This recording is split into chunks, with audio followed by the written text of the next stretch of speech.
안녕하세요. 청취자 여러분께 수줍게 인사드립니다. 저의 실패한 결혼 생활, 그리고 기가 막힌 복수까지 모든 이야기를 한데 털어놓고 싶어서 이렇게 사연을 올리게 되었습니다. 세상에 별별 인간 참 많다지만 이렇게 뻔뻔하고 아나무인한 사람들은 처음 본 것 같아요. 어떻게 이야기를 시작해야 할지 막막하고 또 사건이 너무 많아서 뒤죽박죽일지 모르겠지만 털어놔 보도록 하겠습니다. 제 이야기를 듣고 세상에 이런 정신나간 인간들도 존재하는구나 하고 알아주셨으면 좋겠습니다. 우리 엄마는 정말 걸걸하신 분이었습니다. 반평생을 시장통에서 생선 손질해서 팔면서 저랑 우리 오빠를 먹여 살리다 못해 대학까지 턱하니 보내주셨거든요. 생선 팔아서 어찌 그런 돈을 만졌나 싶을 정도로 장사 수완이 참 좋으신 분이었습니다. 불의를 참지 못하고 시비를 거는 진상 손님에게 굵은 소금을 뿌려가며 지켜낸 시장통 한 구석이었죠. 그러던 엄마는 저희가 모두 고등학교를 졸업하자마자 생선 대가리 썰어 파는 일이 지겹다면서 식당을 하나 차리셨어요. 생선이 지겹다고 하시더니 생선 조림을 파는 가게를 내셨습니다. 우리 엄마의 요리 솜씨가 타인도 인정할 만큼 끝내주셨었거든요. 비법 양념을 대대손손 물려받은 전라도 토박이셔서 그런지 생선 조림 가게는 정말 장사가 잘 됐습니다. 엄마의 양념도 한몫했지만 특이하게 무랑 고구마를 넣어서 조리셨는데 달짝지근하면서도 뒤에 확 올라오는 감칠맛이 끝내주셨죠. 제가 대학에 입학을 하자마자 생선 가게를 오픈하셔서 가게로 친구들을 몇 번 데려갔었어요. 내 친구들이 먹어보고는 진짜 우리만 알면 안 되는 맛이라면서 인터넷 카페 같은 데에 맛집이라고 올려주기도 했고요. 그때만 해도 파워 블로거라는 게 유행할 때라 저랑 친한 대학 동기가 파워 블로거였거든요.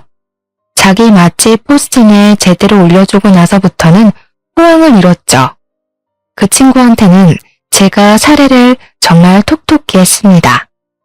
손님들이 몰려오는데 맛까지 좋으니까 나중에는 줄을 서야 할 정도로 장사가 잘 됐습니다. 우리 엄마가 시장통에서 생선 가게 할 때 정말 욕 많이 본 사람이었거든요. 생선 사러 온 사람들이 여자 팔자가 얼마나 걸걸하면 생선 대가리나 치고 앉아있냐고 그런 소리를 하는 할머니들이 진짜 많았어요. 우리 엄마가 절대로 그런 걸 곱게 보내줄 사람이 아니라서 동네 할머니들이랑 머리채 잡고 싸운 적도 있었죠. 그럴 때마다 남편 잡아먹고 생선 대가리나 치고 있는 거라며 손가락질하는 사람들도 있었고요. 그런 고생을 하면서도 우리를 절대 남의 집에 보내지 않고 떵떵거리면서 살 수 있게 뒷바라지 해주신 분이죠. 밤마다 고생하신 우리 엄마 소주 한 잔씩 하고 자는 걸 오빠랑 저는 알면서도 모른 척할 수밖에 없었습니다. 우리 엄마가 세상에서 제일 싫어하는 게 가족들 욕보이는 거였거든요. 아빠 돌아가시고 엄마가 생선 팔면서 우리 남매 남부럽지 않게 키우려고 얼마나 노력을 하셨었는지. 정말 우리 엄마는 상 받아야 하는 사람입니다. 아무튼 대학을 졸업할 쯤에는 우리 엄마의 가게가 진짜 제대로 자리를 잡게 되어서 집도 더 큰 집으로 이사를 갈 수 있었어요. 방이 2칸뿐이라 엄마와 계속 함께 자야 했는데 드디어 제 방이 생겼기에 얼마나 기뻤는지 모릅니다. 거기다가 가게도 더 큰 자리로 이사를 가게 되었고요. 혼자서 운영하던 테이블 4개 달랑 있던 가게가 2호점을 낼 정도로 대박을 쳤습니다. 4년 만에 여자 혼자 읽어낸 거라 정말 대단하다고 생각했습니다. 우리 엄마지만 존경스러웠어요. 물론 그렇게 성장하기까지 절대로 쉬웠던 건 아닙니다. 사기꾼들도 엄청나게 들러붙었었고요. 우리 가게에서 일했던 아줌마가 똑같이 베껴가서는 가게를 옆에다 차려놔서 싸움이 나기도 했죠. 물론 우리 집이 원조집이라 그 집 손님들이 죄다 떨어져 나가고 망하긴 했지만요. 투자를 해줄 테니 레시피를 공유하자는 프랜차이즈 집도 있었고 엄마한테 투자해라 하면서 쫓아다니는 투자 사기꾼도 있었습니다. 그때마다 우리 엄마가 정말 대단하고 느낀 게 혹할만도 한데 관상만 보고 저 새끼는 사기꾼이 확실하다고 쫓아내고 그랬었어요. 생선 가게를 운영할 때부터 괴짜들도 많이 보고 진상들도 많이 봐서 얼굴만 봐도 눈에 보이는 관상이 있다고 하더라고요. 여러 차례 힘든 일을 겪고 난 뒤 오빠의 조언으로 엄마의 생선조림은 특허권을 신청하기도 했고 상표권을 신청하기도 했습니다. 우리 오빠는 나름 똑쟁이였는데 일찌감치 결혼을 했어요. 대학을 졸업하고 2년 만에 결혼을 했으니까 28살쯤 결혼을 했습니다. 대학 때부터 커플이었던 언니랑 결혼을 했는데 인상이 정말 동글동글하고 저한테나 우리 엄마한테나 싹싹하게 구는 맏며느리감 여자였습니다. 언니는 시집 오자마자 엄마 일을 돕겠다고 선언한 뒤 주방에서 일을 했고요. 자연스럽게 엄마가 관리하던 2호점을 오빠네 부부가 물려받았습니다. 새언니는 정말 싹싹하고 우리 엄마한테 너무나도 잘했고 일도 애들로 하는 것 없이 열심히 했습니다. 틈틈이 저까지 챙겨주는데 제가 얼마나 새언니한테 고마웠는지 몰라요. 엄마는 저한테 나중에 결혼해서 할 일 없으면 3호점을 내주겠다고 했는데 오빠가 결혼할 때 저는 취직이 확정되었습니다. 제가 취직한 곳은 미술관이었습니다. 꽤 오래된 곳이었는데 저는 작품 설명에는 영 재능이 없어서 작품을 판매하는 영업직 직원이었다고 하는 게 더 맞을 것 같네요. 큐레이터를 하기에는 경력도 전혀 없었고 부족한 게 많아서 작품을 판매하는 쪽으로 열심히 일을 했죠. 우리 전시관이 오래된 만큼 단골 손님들도 꽤 많고 좋은 작품을 전시한다고 유명했단 말이죠. 인사동 쪽에서도 이름만 대면 알 법한 유명한 곳이었는데 우리 미술관에 매일 출석하듯이 오는 남자 손님이 한 분 계셨습니다. 직장 선배 말로는 매일같이 보러 온 지 몇 개월이 됐다는데 빤히 작품들을 둘러보고 이것저것 살펴보고 간다는 것이었습니다. 저한테 한번 대응을 해보라고 작품을 살 것 같진 않지만 혹시 모르지 않겠냐고 하더라고요. 그래서 슬쩍 가서 마음에 드는 작품이 있으시냐 물어보니까 아니라고 손사래를 치더라고요. 그냥 보러 온 거라고 하는데 손에 물감이 묻어있고 오일 페인트 냄새가 옅게 나는 것 같길래 슬쩍 물어보았어요. 화가시냐고 하니까 어떻게 알았냐면서 하들짝 놀라더라고요. 물감 냄새가 나는 것 같아서요 하니까 자기한테 냄새나냐고 킁킁거리는데 그 모습이 어벙한 게 귀엽더라고요. 매일같이 오니까 저도 모르게 매일같이 옆에 서서 대화를 나누게 되었습니다. 한 가지 작품 앞에서 빤히 계시길래 이 화가의 작품을 좋아하냐 물어보니 그런 건 아니고 그림을 어찌 저리 생동감 있게 그릴 수 있는지 궁금해서 보는 거래요. 자기는 무명 화가고 아직 개인 전시회 같은 것도 엄두를 못 내는 정도라고요. 자연스럽게 그림에 대한 대화로 시작해서 각자의 사생활까지 이야기하는 사이로 발전했습니다. 그 사람과 저는 미술관에서 만나다가 근처 카페에서 못다한 이야기를 나누고 밥을 먹고 영화를 보는 사이가 되었죠. 그렇게 2년이 넘는 시간 동안 연애를 하고 제 나이 29에 프로포즈를 받게 되었습니다. 비록 자기가 버는 건 별로 없지만 미술학원 강사도 나가고 있고 고생 안 시킨다고 할 순 없지만 최대한 노력을 해보겠다고 했어요. 그 무엇보다 진정성 있는 고백이라고 느껴져서 저도 홀라당 넘어가고 말았고 결혼을 약속하게 되었습니다. 그런데 그때까지도 별말 없이 저의 연애를 지켜보던 엄마가 상견례를 하고 나서부터 은근히 싫은 티를 내더라고요. 다른 건 아니고 신우될 사람의 얼굴이 욕심이 덕지덕지 붙어있다고 이를 크게 칠 관상이라고 했습니다. 연애하면서 시모에 대한 이야기를 많이 듣진 못했지만 예비 신랑의 소심한 성격을 생각해보면 그런 시모 밑에서 자란다는 건 상상도 못할 일이었거든요. 우리 엄마가 관상 공부를 한 것도 아니고 무당도 아니니까 그냥 에이 하고 넘어갔죠. 결혼식 날까지도 시모한테서 그런 낌새는 느끼지 못했고요. 그런데 정말 결혼식 그 이유가 문제였습니다. 우리 집이 식당을 하고 있다는 걸 시댁도 다 알고 계셨거든요. 결혼한 지 4개월쯤 지났을까? 새언니한테 전화가 오랜만에 와서 반갑게 받았는데 다짜고짜 시모 그거 알아? 하는 거예요. 뭘 알아요? 무슨 일 있어요? 하니 우리 시모가 자꾸 엄마 가게에 찾아와서 공짜로 밥을 먹고 이것저것 요구를 한다는 겁니다. 아무것도 몰랐던 저는 자세하게 이야기를 해달라고 했죠.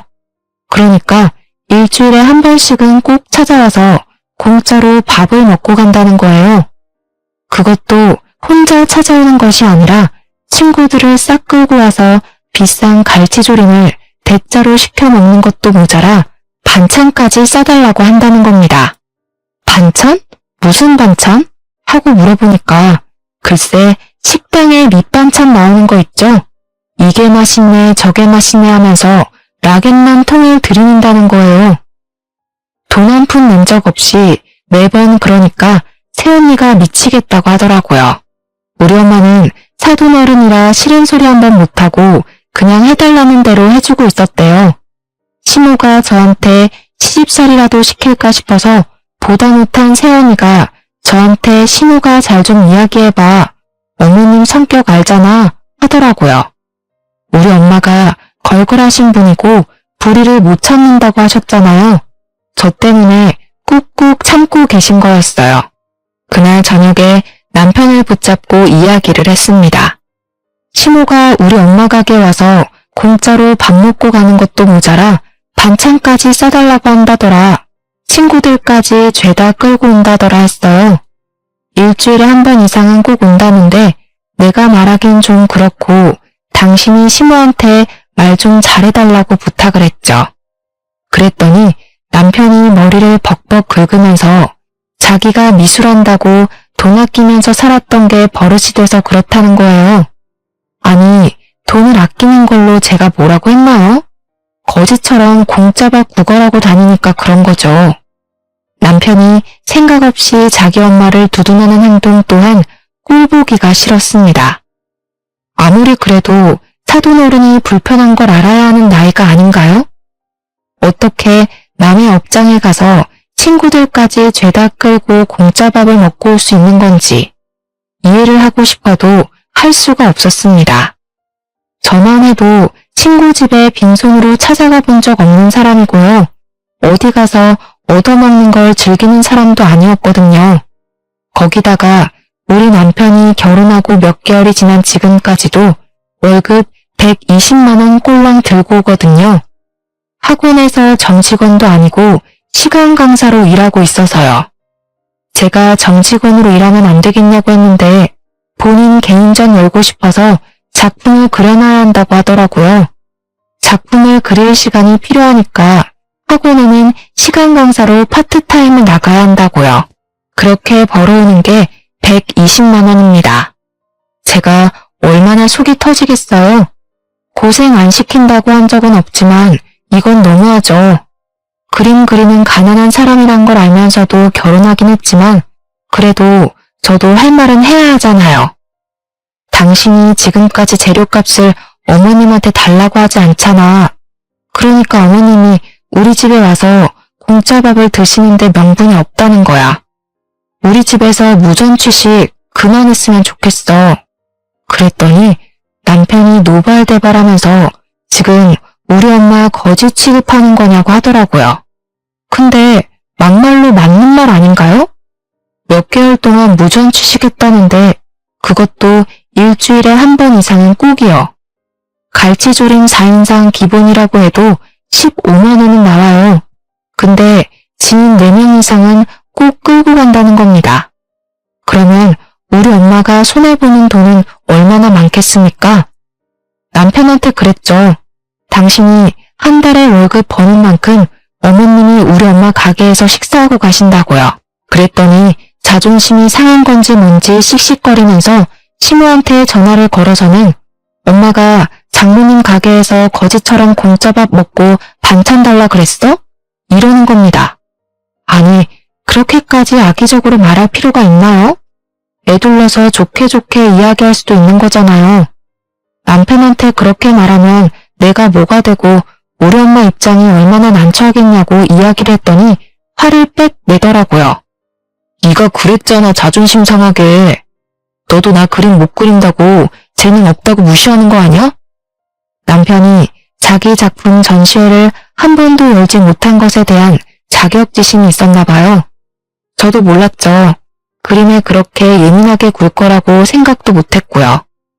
시모가 남편 전화를 받자마자 저를 바꿔보라고 했는지 저한테 휴대폰 딱 던져주고는 방에 들어가서 문을 쾅 닫더라고요. 무슨 사춘기 어린애도 아니고 반항을 저 따위로 하는지 이해를 할 수가 없었습니다. 물론 수습도 제 몫이었고요. 저도 이참에 할 말은 해야겠다 싶어서 솔직하게 시모한테 이야기를 했습니다. 우리 엄마도 땅 파서 장사하는 게 아니니까 앞으로 방문하실 때는 제값 내고 드셨으면 좋겠어요. 반찬도 싸달라고 하시면 가게 손님한테 드릴 밑반찬이 없잖아요. 내가 우리 아들을 어떻게 키웠는데 이런 취급을 받아야 하는 거니? 네가 얼마나 우리 아들을 무시했으면 우리 아들이 저런 소리를 해. 제가 한 말 중에 아들을 무시하는 말이 있었다고 생각하세요?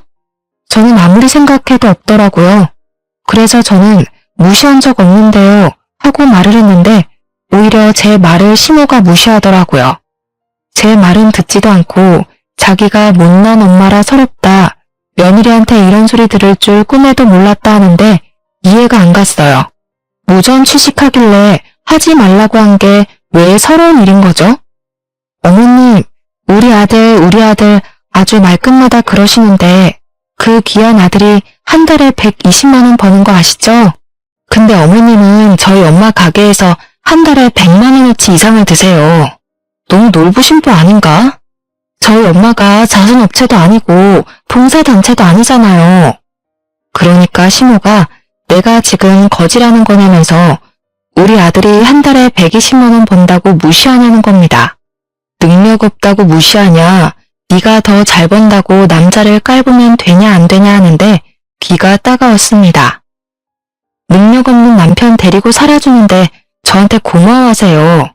120만 원 버는 아들 키워놓고 저한테 이런 취급을 받아야겠냐고 하셨죠? 그럼 120만 원 버는 만큼 딱 그만큼만 저도 시댁에 베풀게요. 남들은 300만 원 넘게 벌어와도 있는 척 유세 안 떠는데 고작 120만 원 버는 아들 데리고 지금 유세 떠시는 거예요? 끝으로 양심도 없으시지까지 덧붙이니 시모가 전화를 뚝 끊어버리시더라고요. 제가 생각해도 너무 세게 말했나 싶긴 했는데 언제까지 우리 엄마가 손해보고 살 수는 없으니까요. 그 뒤로 시모한테 연락이 며칠간 없었고 저는 새언니한테 문자를 남겼습니다. 제가 시모한테 말 잘해놨으니까 더 이상 무전 취식할 일 없을 거라고 했죠. 무슨 일 생기면 꼭 연락해달라고 신신당부를 했는데 새언니가 그 문자 받고 엄마한테 이야기를 했나 보더라고요. 우리 엄마는 혹여라도 제가 시집살이를 당할까봐 걱정이 되어서 그래도 일주일 내내 오는 거 아닌 게 어디냐고 가끔 와서 드시고 가라고 하는데 저는 싫었어요. 저한테 이제 뭐 돈 20만 원에 궁상 떠는 사람도 아니고 딸내 시댁 어르신인데 그 정도 대접을 할 수 있다고 하시는데 됐다고 했습니다. 시모도 저한테 삐졌는지 뭔지 한 2주 뒤쯤부터 다시 연락을 해서는 평소에 안 하던 잔소리를 막 하더라고요. 애는 언제 가질 거냐 하면서 딱 인터넷에서 보던 전형적인 시모의 잔소리 있죠? 도대체 시모들은 왜 다 그런 건지. 뭐만 하면 애는 언제 낳냐, 아이는 안 생겼냐 하는데 제가 무슨 애 낳는 기계도 아니고 더군다나 남편이 120만 원 벌어오는 상황에서 무슨 애를 낳겠어요? 제가 임신해서 육아휴직이라도 쓰거나 일을 그만두면 우리 집 생계는 누가 책임져 준답니까? 시모가 생활비 줄 것도 아니고 대책이 없어도 너무 없는 소리만 하니까 나중에는 예 하고 말게 되더라고요. 아무튼 3개월을 꼬박 손주 타령을 하길래 저도 발끈해서 남편이 정직원이 되거나 그림이 좀 팔리거나 해서 돈을 벌어와야 되지 않겠냐고 했어요. 제가 일을 그만둬야 임신 계획도 가지고 하지 않겠냐고, 상식적으로 내가 임신하고 애 키우고 어떻게 일을 하겠냐고 대답했죠. 그러니까 시모가 말꼬리를 잡으면서 나보고 지금 상식이 없다고 그러는 거야? 이러잖아요. 그렇게 말꼬리를 잡는 것도 진짜 재주라면 재주겠네요. 너무 피곤했습니다. 시모까지 저한테 저러니까 남편은 저한테 또 무슨 자격지심을 부릴까 하는 생각부터 들었어요. 어머님, 그러면 이 집에서 유일하게 돈 버는 제가 애 키운다고 일을 그만두면 누가 우리 부부를 먹여 살리죠? 아, 어머님 돈 많으세요? 그래서 저희한테 돈 쥐어주고 싶으셔서 애부터 낳으라고 독촉하시는구나? 저는요 그럼 어머님만 믿고 당장 사직서 내고 올게요. 어머님께서 저한테 월급 주시면 되겠다. 저는 한 달에 400만 원 좀 안 되게 벌거든요. 넉넉하게 매달 400만 원씩 보내주시면 아이 키울 때 부족함 없을 것 같은데 괜찮으시겠어요? 뭐라고? 나한테 지금 네 월급을 달라고? 이게 말이야 방구야. 너는 상식적으로 그게 말이나 되는 소리니? 너네 애 키우면서 나한테 왜 돈을 달래? 이게 미쳤나? 왜요? 저는 아이 키울 여건이 안 돼서 안 낳겠다고 한 건데 굳이 어머님께서 낳으라고 하시는 거 보니까 자신이 있어서 낳으라고 닥달하신 줄 알았어요. 그게 아니라면 저한테 왜 자꾸 아이 낳으라고 강요하세요? 그리고 말 한 번 잘하셨네요. 어머님 말대로 저희 아이거든요? 어머님 애가 아니라요. 저희 부부 밑에서 태어날 아이를 저희가 계획해야지. 왜 어머님께서 일일이 참견이세요? 그렇게 답답하시면 매달 400만 원씩 보내주고 잔소리하세요. 시모가 이렇게 할 말 다 하는 며느리는 너밖에 없을 거라고 씩씩거리시더니 할 잔소리가 없으신지 끊어버리셨습니다. 그렇게 한동안 아이 이야기는 쏙 들어가고 잠잠해졌어요. 그런데 어느 날 갑자기 남편이 저한테 우리도 아이를 좀 가져보는 게 어떻겠냐고 은근히 몸을 붙여오더라고요. 그런 꼬락서니도 보기 싫고 결혼한 지 1년 만에 정이 다 털린 상태라 솔직하게 남편에게 이야기를 했습니다. 지금 우리 벌이에 애 못 키운다고요. 내가 일을 그만두면 당신이 그만큼 돈 벌어올 수 있겠냐고 이야기를 했죠. 그랬더니 남편이 집안에서 담배를 뻑뻑 피우더라고요. 담배를 피우지 않는 저에게는 너무 가혹한 행위였습니다. 저는 남편에게 아이를 가지고 싶으면 담배부터 끊으라고 이야기를 했더니 유일한 취미생활인데 너무한 거 아니네요. 저는 남편한테 가감없이 이야기를 했어요. 너 그림 그리는 것도 내가 봤을 때는 취미나 다름없다고. 내가 미술관에서 지금 몇 년을 일했는데 그림에 힘이 있는지 없는지도 구별 못하겠냐고 했습니다. 우리 남편이 성격만큼 터치가 섬세한 화가이긴 하지만 남들 따라 그리는 건 잘해도 자기만의 색이 전혀 없는 사람이거든요. 남편이 한동안 작업실에서 나오지 않을 정도로 많은 충격을 받은 듯 했습니다. 하지만 저는 이걸 기회 삼아서 남편이 정신을 차리고 미술학원에 정직원으로 취직이나 했으면 좋겠다고 생각했어요. 그렇게 시간이 흐르고 흘러 남편의 자격지심과 시모의 잔소리를 버티며 2년이라는 시간을 보냈습니다.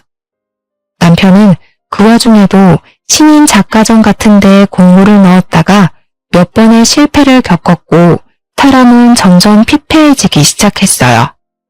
우리 엄마는 남편을 마주칠 때마다 우리 사위 얼굴이 많이 상했다고 큰일이라고 걱정을 했어요. 얼굴이 저래서 어디 힘이나 쓰겠냐고 걱정을 하는데 저는 그저 속이 답답할 뿐이었습니다. 오죽하면 오빠가 따로 연락이 와서는 혹시 가정에 불화가 있거나 걱정이 있으면 새언니한테라도 다 털어놓으라고 하더라고요. 그러던 어느 날부턴가 남편이 다시 생기를 찾기 시작했고 저한테 꽃다발을 사준다거나 옷을 사주거나 하는 일이 잦아졌어요. 밝은 얼굴로 저한테 이제 우리 진짜로 아이도 곧 갖자 하는데 근래에 사람이 바뀌니까 저도 궁금하더라고요. 무슨 좋은 일 있냐고 물어보니까 자기가 그림으로 이제 돈 좀 만질 수 있을 것 같다고 좋은 자리가 생겨서 돈을 많이 벌어다 줄 수 있다는 겁니다. 단지 비밀 계약이라서 가족들한테 말을 할 수 없지만 믿고 기다려준 만큼 꼭 보답을 하겠다고 했어요. 그 말을 한 이후로 남편은 작업실에서 거의 살다시피 하면서 그림을 그려낸다고 했습니다. 집에서 빈둥빈둥하면서 파트타임 아르바이트만 하던 남편의 얼굴에 생기가 도는 건 좋았지만 무슨 작업실인지 궁금했죠. 그동안은 학원에서 그림을 그린다거나 집 베란다에서 그림을 그렸는데 작업실이라는 공간이 생긴 게 의문이었거든요. 그래서 남편에게 무슨 작업실을 얻은 거냐고 돈은 어디서 난 거냐고 물어보았죠. 아무리 뭐 작은 공간이면 충분하다고 해도 보증금은 꽤 큰 돈이 들어갈 테니까요. 남편은 아주 떵떵거리면서 새로 일하게 된 회사에서 얻어준 작업실이라고 했어요. 그러면서 제 손을 꼭 잡고는 앞으로 먹고 사는 거 걱정 없이 해주겠다고 그동안 자기가 너무 못 벌어와서 미안하다고 사과를 하더라고요. 이 남자가 취업을 하더니 정말 철이라도 들은 건가 싶어서 저는 의아했죠. 그런데 남편이 정말 한 달 뒤에 월급이라고 통장에 찍힌 돈을 보여주는데 무려 300만 원이라는 돈이 찍혀있는 게 아니겠어요? 300만 원이라는 돈이 남들한테는 늘 벌어왔던 돈일 수도 있지만 우리 남편에게는 정말 큰 의미나 다름없었거든요. 앞으로 잘만 하면 더 오를 거라며 내가 이제 걱정 없이 살 수 있게 해준다고 했지 하면서 큰 소리를 치는데 엄지를 척하니 올려주었습니다. 무슨 일을 하는 건지는 몰라도 분명 그림으로 벌어온 돈일 텐데 우리 남편의 자존심이 회복되는 것 같아서 진심으로 기뻤습니다. 돈이 생기고 나니까 남편이랑 저의 사이도 점점 회복되기 시작했습니다. 다시 물감 냄새를 진하게 묻혀오는 남편한테 애정이 막 샘솟기도 했고요. 우리 남편의 표정이 남들이 보기에도 쑥쑥 밝아졌어요. 우리 엄마도 타위 얼굴이 좋아졌다고 용돈 보내준 거 잘 받았다고 무슨 돈이 있어서 보냈냐고 기특하다고 하는데 좋더라고요. 그렇게 6개월이 더 지난 어느 날 남편의 월급은 쑥쑥 올라서 저보다 더 많이 벌어오기 시작했습니다. 당연히 부부금술도 좋아지고 이렇게 햇볕이 짱짱하게 드는구나 싶었던 어느 날 새언니에게 오랜만에 연락이 왔어요.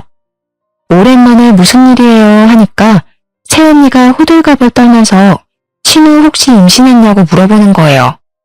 간밤에 꿈을 꿨는데 태몽을 꾼 것 같다면서 꿈 이야기를 한창 늘어놓더라고요.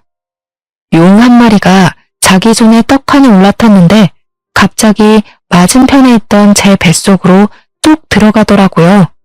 그래서 제가 웃으면서 임신은 무슨요 하는데 순간 마지막 생리일이 언제였더라? 하는 생각이 들었어요. 언니, 잠시만요. 저 임신 테스트기 해봐야 할 것 같아요. 하고 전화를 끊고 약국으로 달려가서 임신 테스트기를 샀습니다.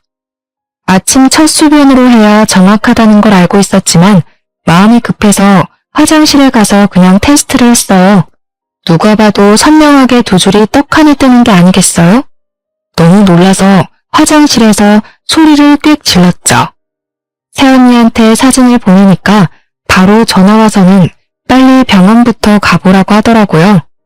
주섬주섬 옷을 챙겨 입고 집 근처에 있는 산부인과에 가서 검사를 하니까 글쎄 임신 6주 차라고 하더라고요.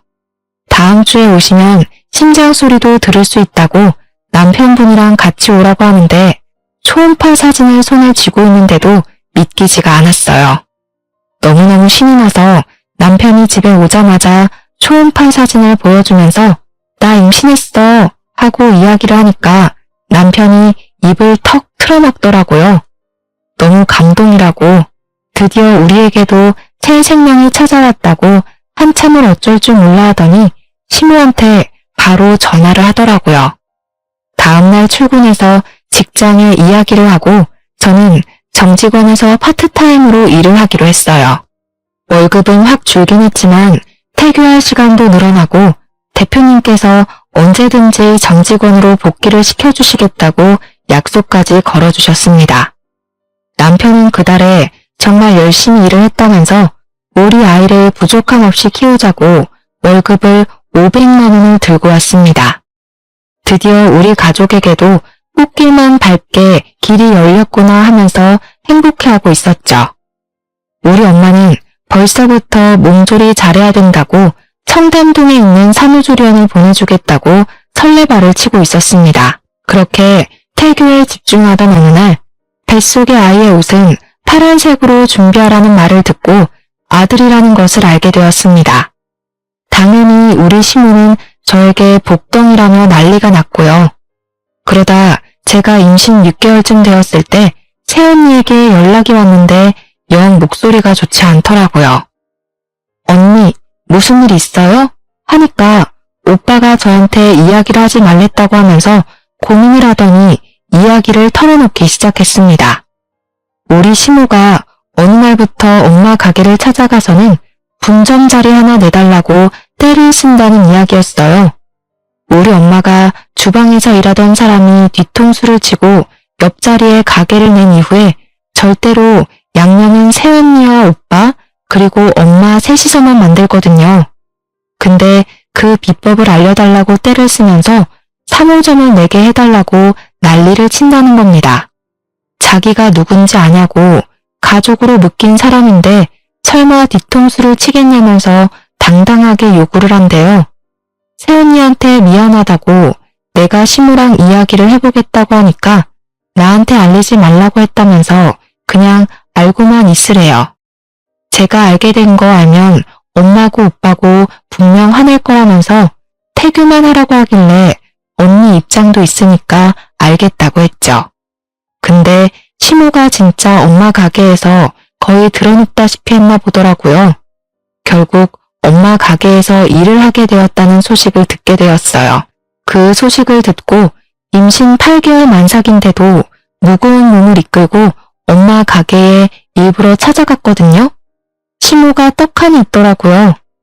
제가 모르는 척하면서 어머님이 여기 왜 계시냐고 하니까 몸도 무거운데 여기까지 왔냐고 나 여기 취직한 지 한 달 됐어 하는 겁니다. 근데 우리 엄마 표정이 영 좋지 않아서 저도 그냥 왜 많고 많은 가게 중에 우리 엄마 가게에 취직을 했냐고 물어봤죠. 그러니까 비법 전수 좀 받아서 나도 가게 내려고 그러지 이러지 않겠습니까? 너무 뻔뻔하죠? 근데 우리 엄마는 제가 혹시라도 미움받을까봐 아무 말도 못하고 한숨만 쉬고 있더라고요. 제가 인상을 살짝 찌푸리니까 시모가 지레 찔렀는지 내가 뭐 양념 비법이라도 훔칠까봐 그러니? 하면서 예민하게 반응하더라고요. 근데 우리 엄마도 일하라고 한 마당에 제가 뭐라고 할 수 있겠나요? 그냥 웃고 말았는데 엄마가 시킨 설거지나 서빙에는 관심도 없고 내내 주방만 기웃기웃하고 있더라고요. 그런 행동이 오히려 더 수상하게 보였습니다. 시간이 몇 주 더 흐르고 예정일보다 조금 이르게 아이를 출산했고 산후조리원에서 푹 쉬다가 집으로 돌아왔는데 그때부터 남편이 조금 이상한 행동을 하기 시작했어요. 저랑 아이한테는 아예 신경도 쓰지 않고 하루 종일 휴대폰을 보면서 안절부절 못하고 있다가 작업실로 쏙 가더라고요. 마치 무언가에 쫓기는 사람처럼 보였는데 저는 육아를 하나도 도와주지 않는 남편의 모습에 무척이나 서운했죠. 그래서 남편한테 하루는 너무 아이한테 관심이 없는 거 아니냐고 애기도 좀 안아주고 목욕도 시켜주고 하라고 했어요. 그랬더니 예민하게 버럭하면서 자기가 일하느라 바빠 죽겠는데 그럴 시간이 어디 있냐고 하더니 화장실에 들어가서 담배를 피우더라고요. 애도 있는데 담배를 피우니까 냄새가 거실까지 올라오고 진짜 너무 짜증나더라고요. 날이 갈수록 안색은 나빠지고 무슨 일 있냐고 물어봐도 신경 쓰지 말라고 예민하게 반응하고 남편 일인데 어떻게 신경을 쓰지 않을 수가 있겠어요? 시모한테 물어봐도 아무 말 못 들었다고 하고 저한테 알아서 하겠지 자기가 애도 아닌데 하고 말더라고요. 뭔가 찜찜했지만 말을 해주지 않으니까 꾹 참았습니다. 언젠가는 털어놓겠지 싶었고 저도 육아하느라 많이 지쳤거든요. 그러다가 사건이 터지고서야 모든 걸 알게 되었습니다. 어느 날 집에 경찰이 들이닥친 거예요. 저는 아이랑 자고 있었고 남편은 작업실에서 밤을 새우고 아침에 들어와서 작은 방에서 자고 있었거든요. 초인종 소리가 끊임없이 들리길래 누군가 하고 문을 열었더니 경찰입니다 하면서 무슨 종이랑 신분증을 막 보여주더라고요. 자다 깨서 정신이 없는 상태로 경찰이 여기 왜 왔냐고 물어보니까 영장 보이시죠? 압수수색하러 왔습니다. 하는 겁니다. 저는 너무 놀라서 이 작은 집에 압수수색할 것이 뭐가 있냐고 하니까 그림을 찾는데요 글쎄. 알고 보니 모작을 만들어서 사기를 치던 일당을 검거하는 중인데 그 일당이 여기에 산다는 게 아니겠어요? 우리 남편 이름 석자를 딱 부르면서 어디 있냐고 찾는데 저는 너무 놀라서 우리 남편이 뭐가 어째요? 하고 있었죠. 경찰이 들이닥쳐서 방을 막 뒤지는데 애는 깨서 울지 작은 방에서 자고 있던 남편한테 수갑을 채우고 있지 아수라장이었습니다. 무슨 일이냐고 설명 좀 해달라고 하니까 저한테 경찰서로 오라고 하더라고요. 애를 업고 경찰차를 뒤따라서 택시를 타고 갔죠. 경찰이 하는 말이 우리 남편이 그동안 미술작품 위작을 만들어서 팔았다는 겁니다. 자기가 남의 그림을 따라 그려서 그 사람 작품인 것 마냥 사기를 쳤고 그 일당이 죄다 검거가 됐다는 거예요. 우리 남편이 벌어온 돈이 그동안 다 사기를 치고 일당을 받아왔던 거였죠. 저는 몰랐고요. 안 그래도 참고인 조사가 필요했다면서 저한테 정말 몰랐냐고 물어보는데 저는 너무 충격적이라 멍해졌어요. 이미 한 번 걸려서 벌금을 낸 전과도 있는데 몰랐냐고 이번이 두 번째라서 무조건 입건될 거라는 겁니다. 내 남편이 범죄자라니 이 사실을 누가 믿겠어요? 이게 꿈인가 싶기도 했습니다. 놀래서 시모한테 전화를 했는데 아침 대바람부터 전화했다고 성질을 내시더라고요. 경찰서라고 남편이 지금 입건됐다고 빨리 오시라고 했더니 시모가 그거 벌금 다 냈다고 하던데 하는 게 아니겠어요? 시모는 알고 있었던 거죠. 그래서 두 번째 걸린 거래요 했더니 친정에다가 돈 빌려서 보석금 내고 풀면 돼 하는 겁니다. 사기친 금액만큼 돌려주면 되는 거 아니냐고. 그래서 경찰에 물어보니까 이번에는 벌금으로 안 끝날 거라고 무조건 구속 수감될 거라는 거예요. 벌금이 얼마예요? 하니까 지난번에 2천만 원 냈으니까 이번에는 더 많이 나오겠죠? 하더라고요. 아니 그동안 벌었던 돈은 다 저한테 줬는데 2천만 원이 어디서 나서 벌금을 냈나 싶더라고요. 남편한테 물어보니까 글쎄 우리 엄마한테 돈을 빌렸다는 겁니다. 그 와중에 새언니한테 연락이 오더니 큰일 났다고 3호점을 낸 적이 없는데 떡하니 3호점 간판을 달고 장사하는 집이 생겼다는 겁니다. 순간 불길한 느낌이 팍 들었는데 새언니가 그러더라고요. 친인의 시어머니가 차렸나 봐 하고요. 우리 엄마네 가게에서 일하고 있었잖아요. 하니까 3개월도 채 안 돼서 그만두고 나갔대요. 자꾸 엄마네 가게에 오는 손님들이 3호점은 이 맛이 아니던데 체인점 관리 좀 하라고 잔소리를 해서 알아보니까 3호점 간판 달고 운영하는 곳이 있더래요. 찾아가 보니 우리 시모가 떡하니 손님 맞이하고 있더라면서. 양념 소스 비법은 훔치진 못했지만 대충 비슷하게 만들어서 팔고 있었던 거죠. 그제야 인터넷에 검색을 해보니까 블로그 같은 데에 3호점이 오픈을 했던데 맛이 아예 다르다고 여러 개 글이 올라와 있더래요. 댓글에도 3호점은 따라 만든 가짜 같죠? 하는 글들이 올라와 있었고요. 그래놓고 뻔뻔하게 제 전화를 받아서 벌금 내면 된다고 이야기를 하고 있었다는 거잖아요. 다시 시모한테 전화를 걸어서 다짜고짜 혹시 3호점 간판 달고 장사하시냐고 따져 물었어요. 그러니까 자기가 견눈질로 배운 솜씨로 차렸다면서 당당하게 이야기를 하는 겁니다. 우리 가게에 상표권이 다 등록되어 있는데 말도 없이 3호점을 오픈하는 게 맞냐고 이거 소송감이라고 이야기를 하니까 도리어 저한테 화를 내더라고요. 가족끼리 무슨 소송이라는 말을 하냐고. 우리 아들 미술 시키느라 돈이 얼마나 나갔는데 이런 거 하나 못 나누냐고 하더라고요.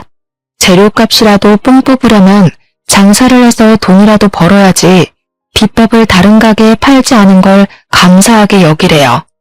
자기한테 비법 팔으라고 연락 온 사람이 한둘이 아니라면서 저한테 제대로 된 비법을 알려주면 3호점 잘 운영해 보겠다는 겁니다. 글쎄. 제가 너무 어이가 없어서 경찰서에서 더 이상 할 수 있는 게 없어서 엄마 가게로 찾아갔어요. 엄마가 당황해하면서 무슨 일로 왔냐고 하는데 그 눈빛만 봐도 무슨 말이 하고 싶은 건지 알겠더라고요. 우리 시무가 정신 나간 짓 한 거 알고 찾아온 거예요. 꾹꾹 참지 말고 상표권 소송해요 우리. 엄마가 놀래서 무슨 소송이냐고 그럴 필요 없다고 하는데 가족이라도 해야 할 짓이 있고 하면 안 되는 짓이 있는 거라고 했죠. 안 그래도 손님들이 맛 다르다고 난리친다면서 엄마 가게 매출도 떨어지는 거 아니냐고 화를 냈습니다. 묵묵부답으로 일관하시길래 지금 경찰서 갔다 오는 길이라고 남편이 사기쳤다는 사실을 알려드렸어요. 그러면서 엄마한테 돈 빌려갔다면서 남편이 처음 걸렸을 때 벌금을 엄마 돈으로 냈다고 하던데 하고 말을 했죠. 그거 갚을 수 있을지 없을지도 모르는 마당에 그 큰 돈을 왜 빌려줬냐고 핀잔 섞인 투정을 부리고 있었는데 엄마가 그러시는 거예요. 사위가 끌려가게 생겼다는데 돈 8천만 원이 뭐가 문제냐고 더 큰 돈이 필요하대? 하시는 겁니다. 8천만 원? 벌금 분명 2천만 원이라고 했는데 웬 8천만 원?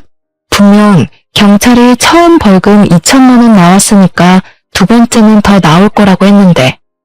엄마, 무슨 소리라는 거야. 벌금 2천만 원이고 그 이후에 또 사기를 쳐서 경찰서에 또 갔다고. 이번에는 입건될 거라는데? 그러니까 엄마가 통장을 들고 나오더니 남편한테 8천만 원을 송금한 내역을 떡하니 보여주는 거예요. 머리가 핑핑 돌면서 이게 다 무슨 상황인가 싶었습니다. 바로 엄마랑 같이 시모가 운영한다는 3호점에 찾아갔어요.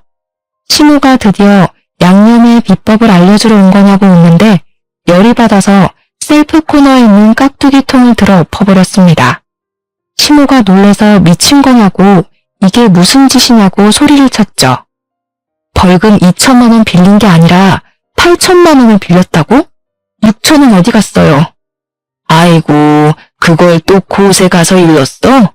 지네 엄마가 생선 대가리 잘라 팔았다더니 딸도 기가 센 건가? 우리 아들이랑 붙어 먹어서 우리 아들 망한 거 아니냐? 팔자 꼬인 거 아니야?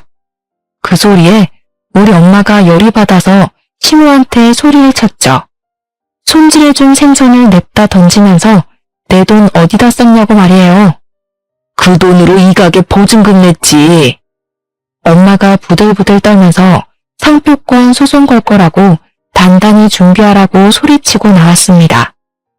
상표 등록 다 해놨던 가게였기에 명백한 상표권 침해였거든요. 남편은 결국 유치장으로 가게 되었고 우리 가족들은 저에게 이혼을 하라고 했습니다. 저도 그게 맞다 싶어서 이혼 소송을 바로 접수했고 변호사의 도움으로 상표권 침해 소송도 접수했죠. 소송에 걸린 시모가 우리 아들 살려달라고 자기도 소송 걸리면 뭐 먹고 사냐고 애걸복걸 하더라고요. 아들이 죽든 말든 저랑 뭔 상관이에요? 생선 대가리 잡는 집안이라면서 개무시하더니 저희가 무슨 자선단체예요? 나 몰래 친정에서 빼간 돈 1원도 남김없이 다 받을 겁니다. 아들님이 미술 시켰다고 유세는 다 떨더니 지금 꼬락서니 참 볼만하네요. 아들은 그림 공부 시켜놨더니 남의 작품이나 베끼고 있고 어머님은 남의 요리 비법 훔치다가 소송까지 걸리고요. 아주 둘이 모자간 게 아니랄까봐 우리 친정 무시할 게 아니라 그쪽 집안 도둑놈 집안이라고 스스로 욕해야 맞는 거 아니에요? 제 말에 아무 소리도 못하더라고요. 결국 남편은 유치장 간 게 컸는지 친권, 양육권 모두 저에게 돌아오고 이혼소송에서 승리했습니다. 상표권 침해 소송 또한 저희 가족이 당연히 이겼고 벌금 최고액 5천만 원이 나오게 되었죠. 원래 원조 본점이라며 거짓말 치는 건 많이 봤는데 동일한 상표로 3호점 떡하니 걸고 내는 몰상식한 인간은 처음이라고 변호사님이 혀를 내둘렀어요. 물론 시모가 계약한 3호점 자리 또한 상표권 침해 금지를 청구해서 간판을 바꿔 달게 되었고 장사는 폭삭 망했죠. 월세도 한 푼 못 내는데 어떻게 유지를 하겠습니까? 엄마가 빌려준 8천만 원 또한 문자 내역에 송금 내역이 남아있었고 갚겠다는 남편의 음성 또한 녹음되어 있었어요. 엄마가 사기나 투자 권유를 많이 받았기에 일일이 통화를 녹음하는 버릇이 있었거든요. 내용 증명 바로 보냈더니 시모가 또 연락이 왔더라고요. 당장 갚으라고 민사소송 준비 중이라고 했더니 저한테 잘못했다고 빌기 시작했습니다. 내가 평생 속죄하면서 살 게 엄이야. 내가 3호점 차린 가게에 보증금 5천이 들어갔고 인테리어 한다고 1,000만 원을 썼다. 차라리 3호점을 너희가 인수해서 운영하면 안 되겠니? 공짜로 명의 변경 다 해줄게. 제발. 아줌마, 이미 망한 가게를 왜 우리가 기어들어가서 장사를 합니까? 멍청해서 그래요? 못 들은 걸로 할 테니까 정해놓은 시일 내에 8천만 원 갚으세요. 아니면 압류 들어갑니다. 겁을 먹은 건지 민사까지 갔으면 꽤 긴 시간이 소요됐을 텐데 시모가 바로 살고 있던 빌라 정리해서 8천만 원을 보냈더라고요. 그 돈 다 엄마 드리고 지금은 친정에서 엄마랑 같이 살면서 아이를 보고 있습니다. 오빠네 부부가 육아도 도와주고 엄마도 저 우울해하지 않도록 옆을 지켜주셔서 너무나도 든든해요. 남편은 징역 8개월이 나왔고 출소하자마자 우리 집이랑 가게 옆에서 청승을 떨면서 한 번만 용서해달라고 다시 같이 살자고 애걸복걸했어요. 당연히 저는 바로 경찰을 불렀고 경찰에 끌려가는 와중에도 저에게 미련을 떠는 모습을 보면서 저는 치를 떨었습니다. 접근 금지 신청을 해놓긴 했지만 불안해서 조만간 이사도 갈 예정이랍니다. 세상에 정말 별별 인간들 다 있죠? 제 인생에 아주 큰 액땜을 했으니 남은 인생은 평탄하리라 믿어보려고 합니다. 아이와 함께 헤쳐나갈 제 인생이 꽃길이 가득하길 청취자 여러분도 같이 응원해주세요.